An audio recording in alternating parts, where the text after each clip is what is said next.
August 2025, Julius Malema, the outspoken leader of South Africa's economic freedom fighters, touches down in Nigeria. He's there for the Nigerian Bar Association's annual conference in Enugu, a high-profile event drawing politicians, lawyers, and influencers from across Africa. But back home, a political storm is brewing, one that would soon expose a dramatic shift in Malema's stance toward Lieutenant General Mkhwanazi, the controversial KwaZulu-Natal Police Commissioner. Before Nigeria, Malema had been one of Mkhwanazi's fiercest defenders. He called the police commissioner a hero for exposing corruption in SAPS. He publicly offered Mkhwanazi a place in the F if he were fired for whistleblowing. Malema criticized anyone who tried to silence Mkhwanazi, claiming they were protecting powerful individuals engaged in corruption. To the public, it seemed simple. Malema was fully aligned with Mkhwanazi.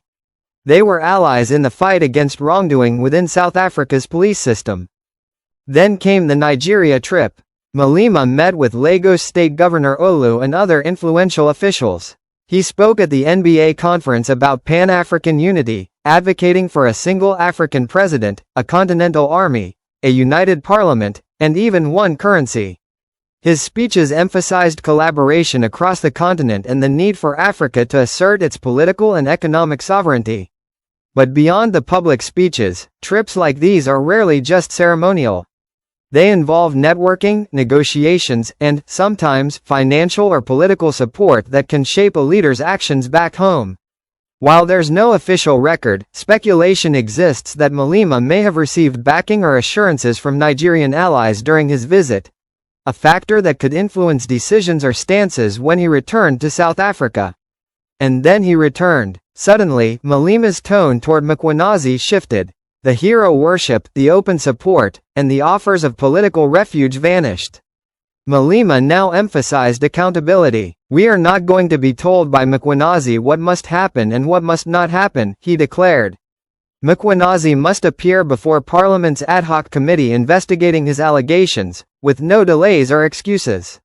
Where once Mkhwanazi was untouchable in Malema's eyes, he now had to answer for his actions and face the scrutiny of lawmakers. Why the shift? One explanation points to diplomatic considerations. Malema's interactions with Nigerian leaders may have exposed him to the broader consequences of domestic controversies. Being too openly confrontational or siding fully with a controversial figure could risk straining relationships with influential African partners. Another factor is Pan-African messaging.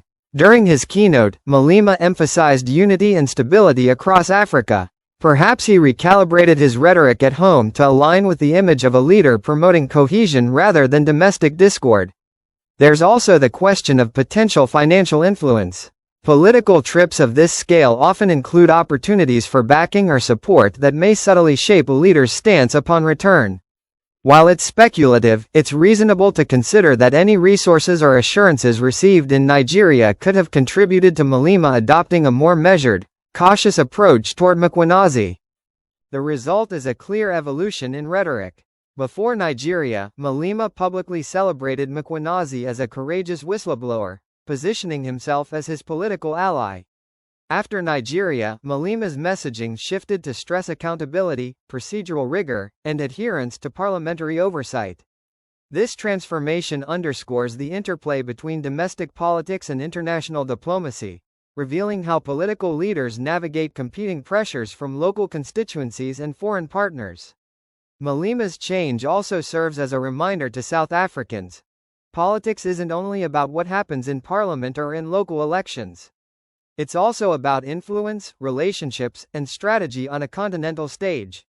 Leaders like Malema must constantly balance loyalty to allies, the demands of the electorate, and the expectations of powerful figures abroad.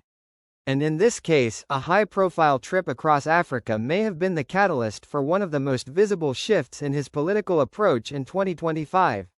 Ultimately, the story of Malema and Mkhwanazi illustrates the subtle but significant ways in which international exposure can shape domestic political behavior. A hero can become scrutinized, allies can become subjects of accountability, and a political figure known for fiery loyalty can pivot almost overnight. For anyone following South African politics, it is a vivid reminder that what